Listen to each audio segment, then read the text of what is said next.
Okay, so first thing we're going to do for brass prep, this is the first section we're going to cover, brass prep. Like I said previously, I've already decapped and wet tumbled and everything this brass, but I just wanted to show how the depriming functions in each of these two kits. So I just have two pieces of fired brass that haven't been deprimed.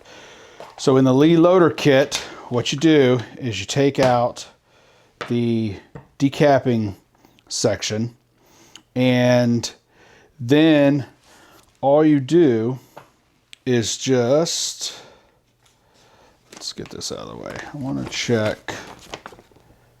Yeah. Okay. So we're using the decapping section, and you might not be able to see it, but that's kind of hollow there on the end. And you just set the brass in the center of it. We're using the decapping rod, which has got the little pin. Slide that down in here and just give it a couple taps, and you'll hear it change sound. Now brass is decapped. We'll do one more.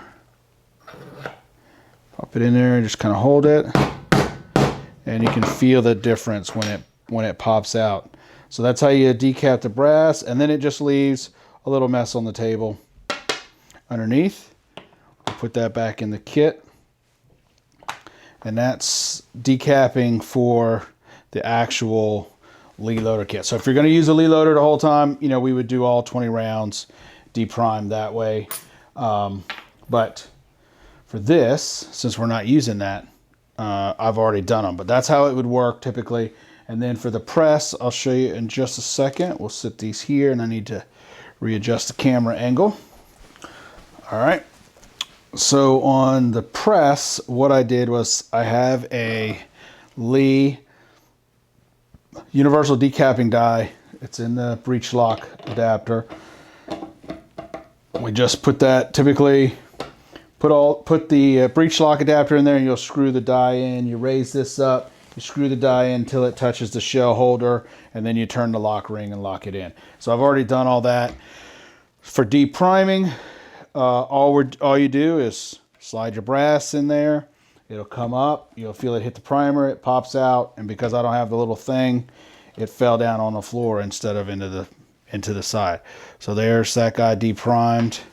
And then one more. Let's see if I can get it to do it without falling down. Probably falling, yeah. Still falls down that side. So there's a piece that goes in the side for priming that I don't have in there. So, and there's your other one decapped. So that's how the two options would work. And then, you know, the press would be ready to move on to the full length sizing die when we get to that. But we will do it on the Lee loader first, and then we'll switch over and do them on the press. So let's get set back up. Now, the first thing we've got to do here is, like we said, we need some type of lube. You don't typically need a lot on neck sizing because you're not doing anything that's going to really impact getting a stuck case like in the full length sizing die. But I still liked to at least put a little bit on there. So I'll just take a little bit on my finger, right? And I just rub a little circle of it around the neck. That's it. So not a lot, just enough so that you can feel there's something on there.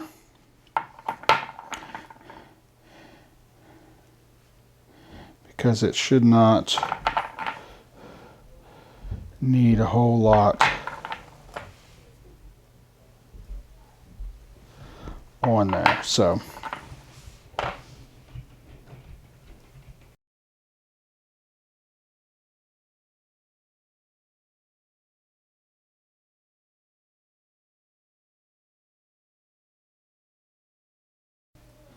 okay. So now, so just hang that up there. So now what we want to do is size the necks. And I'll get these guys out of here. And for that, we're going to use the actual main body. All right, and all we do is just take the brass, set it in there. You can see it doesn't go down in. I might have to do that on a,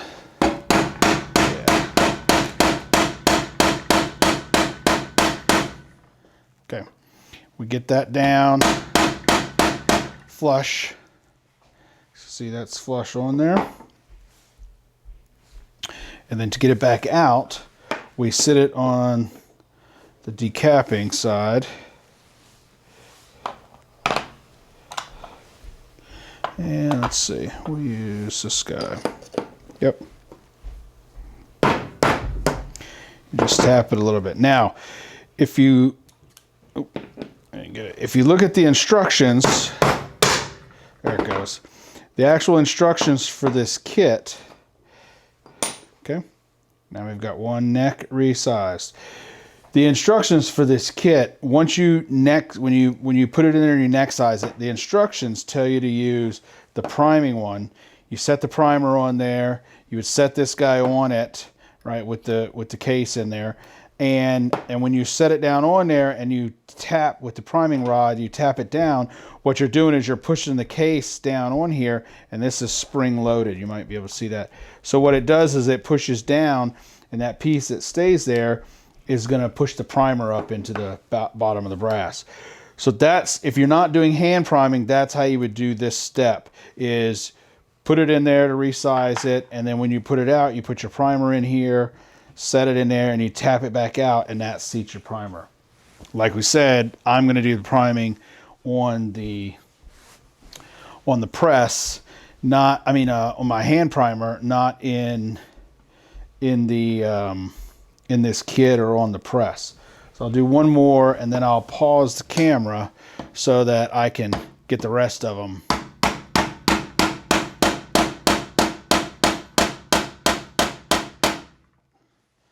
That's it. You're flat. Put this guy in here. Pop him out. They're done. Okay. So I will pause this and get the other 20 of these guys done, and then we will pick it back up. Okay. So we got all those resized, neck sized. So now the next step, we'll jump over, we'll do the sizing on the actual press. So just dump the brass in there, and then we're using, like I said, the Dillon case lube or the lanolin lube. We just squirt a few squirts in there and you shake it around.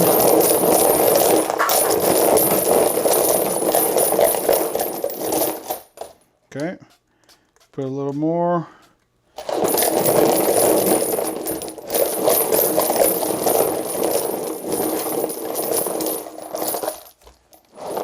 We'll let that evaporate. So, and this box, this is all I use this box for, is strictly for doing this. So this box is well coated in lube at this point.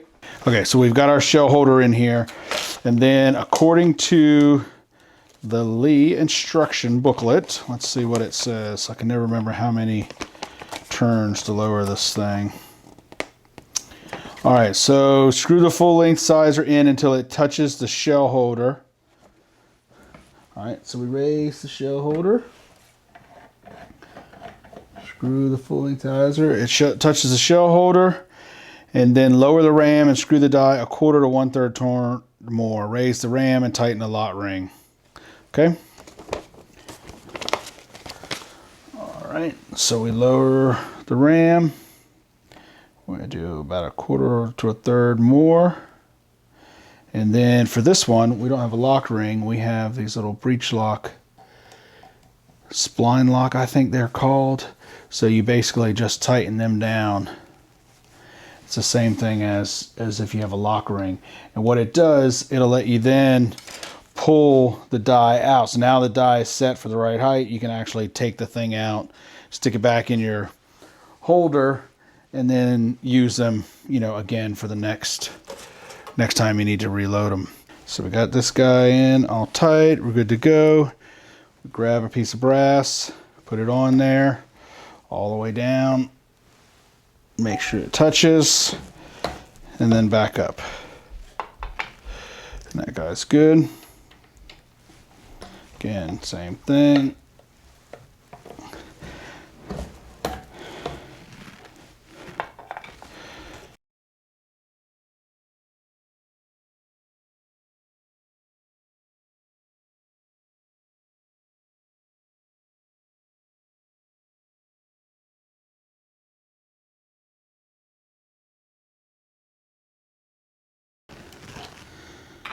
Okay.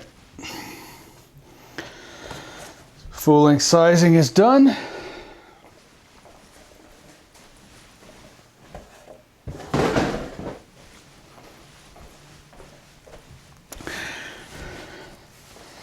And like I said, we've got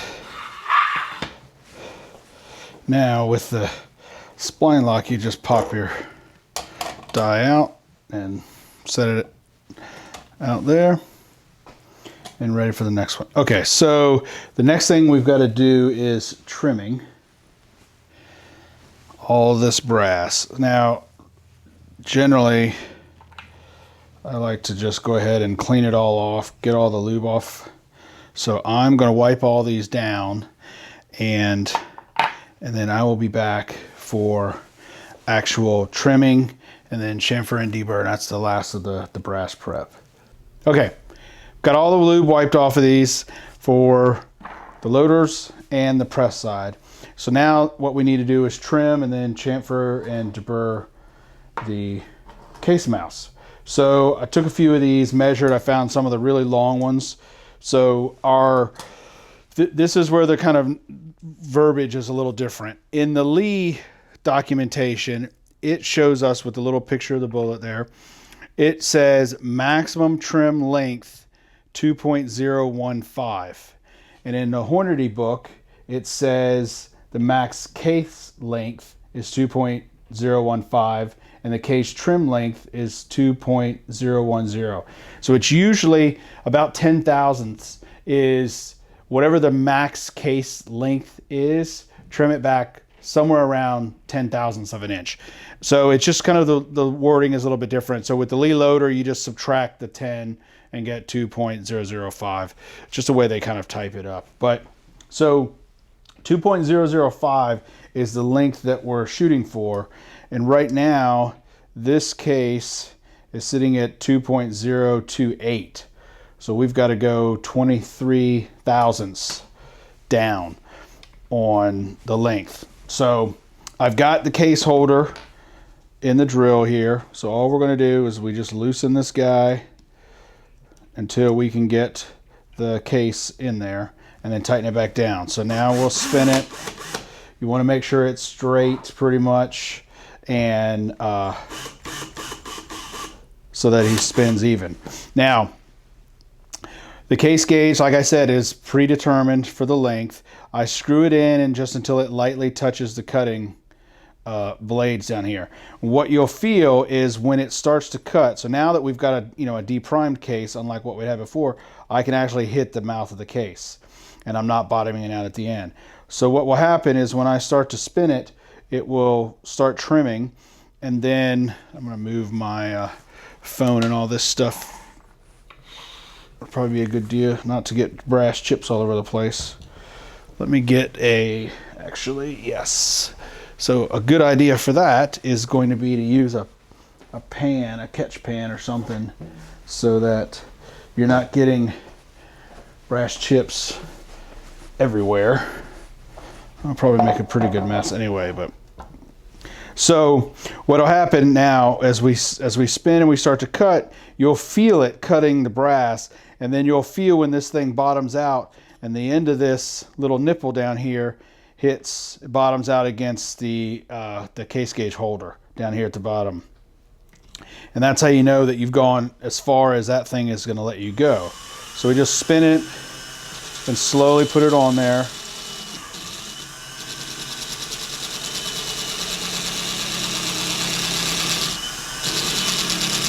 On and off a couple times. Now you hear the sound changed. So now I'm bottomed out and I'm not cutting anymore. So pull that guy off,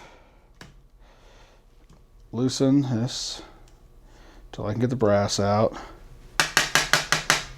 Now I've got, if you can see that, I've got a nice clean edge there. So let's see what we're looking at. 2.009. So we're inside the recommended trim length, because remember the maximum length was 2.015 and the minimum basically to trim back to is 2.005. So what I typically do, so I've gotten this in there and I've got it finger tight. So I have a set of, here somewhere, yep, there they are. I have a set of channel locks that I use, and I just put some tape, electrician's tape over it so that the jaws don't mar it up.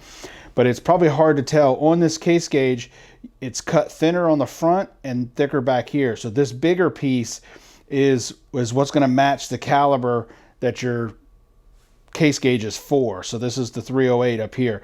This is a little thinner. So I try not to grab it on the bigger part where it would then have a problem getting through the case neck. So grab it down here at the end, and then I just give it a little bit more twist with this than I can get with my finger. And then we'll run it again and see if that gets us what we need.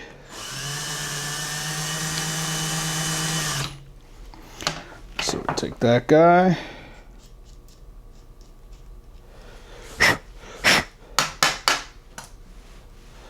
Okay. 2.007, almost. See if I can't get us just a little bit more.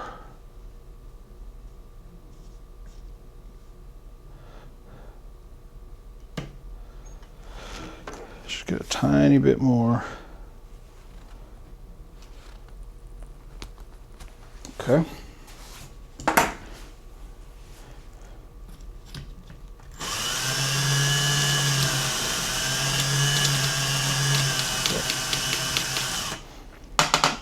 That should be it, because I felt it take just a tad off.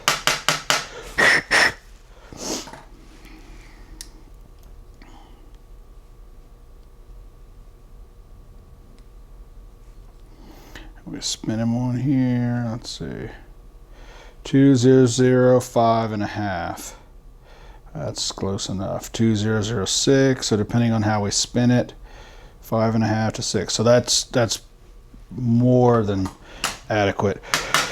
So 2.005 is our minimum. 2.006 is good. We'll be consistent across the board. Now, I'll check another one here in a second. But typically what I do is, so we're not, now we've got our depth set and we're not putting this guy on and off. The easiest thing to do, especially if you're going to use one of these chamfer and deburr tools by hand, then while you have this thing chucked in the drill, you take advantage of that power.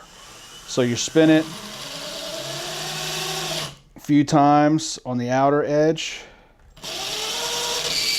There it goes.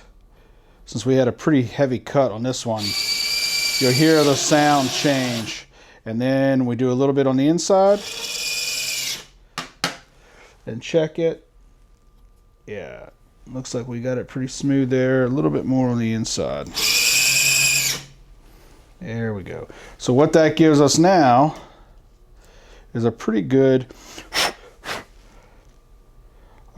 bevel on the inside. So we've deburred the outside and then smoothed down. I doubt you'll be able to see that, but maybe if I get a little bit closer there. Let's see if I can do it this way. I don't know if the camera will let it focus, but if we can get it right there. Hopefully you can kind of see that. It's a little bit of a bevel on the inside and smooth on the outside. But that's what we're looking for. We're just cleaning that guy up. All right, so now I just have an RCBS little handle that you can use with these 8x32 pieces. So, and this guy is just a little plastic brush to make sure that, give them a little tap, there's no brass shavings around the inside of the neck right there. So we want to make sure that that's cleaned out. And that's it. So let me do another one. Let's start about, I'll check this guy. 2022. Some of these were really long, some of them were kind of short, so let's get him in there centered. Get the cutter.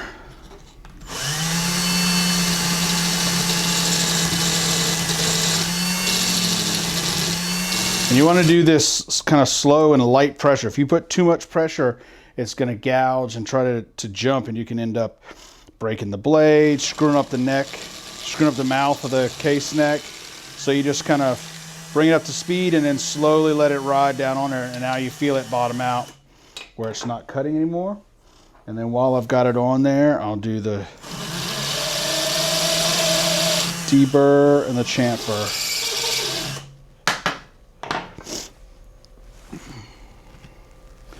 A little bit more on that chamfer. It didn't cut too well.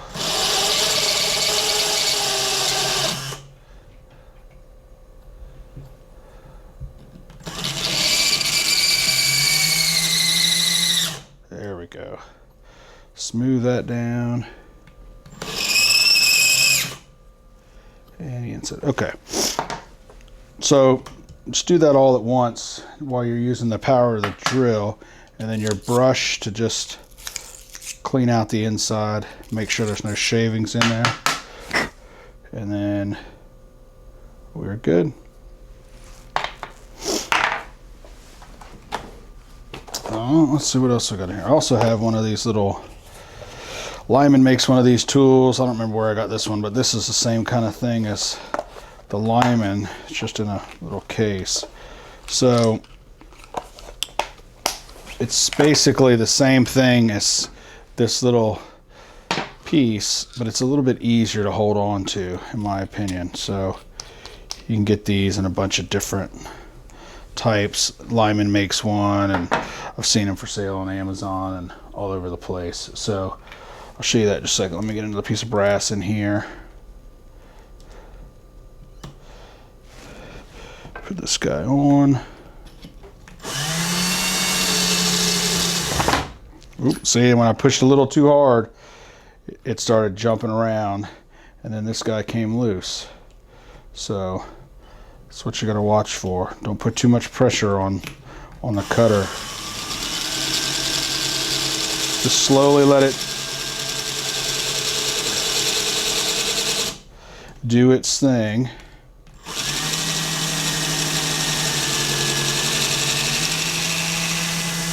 And then it'll stop spinning. Okay. And then we'll do the chamfer. Outside feels good. Deburr, or inside chamfer, I should say. Yep. Okay. So that one's a little easier to hold on to than the little tiny one. We take our brush, clean all the crap out of the neck. And then we got another one ready to go. I guess I should probably, those last two I didn't check the length, so let's check them real quick. 2005.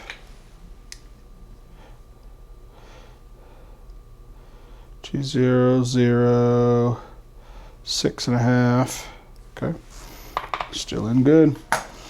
Okay, so I'm gonna go through, trim the rest of these from both sets, and then I will kick the camera back on. Okay, so brass prep is done now. Everything's been cleaned off. I got all the lubricant off of there. Just wiped them off with some rubbing alcohol or isopropyl alcohol and a rag, just to clear all that case lube off. And then after the trimming, chamfer, deburr, and all that, you saw I used a little brush to just kind of clean out the inside and make sure they're good. So now I'll just do a little quick inspection, make sure all the case mounts look good, everything looks good there.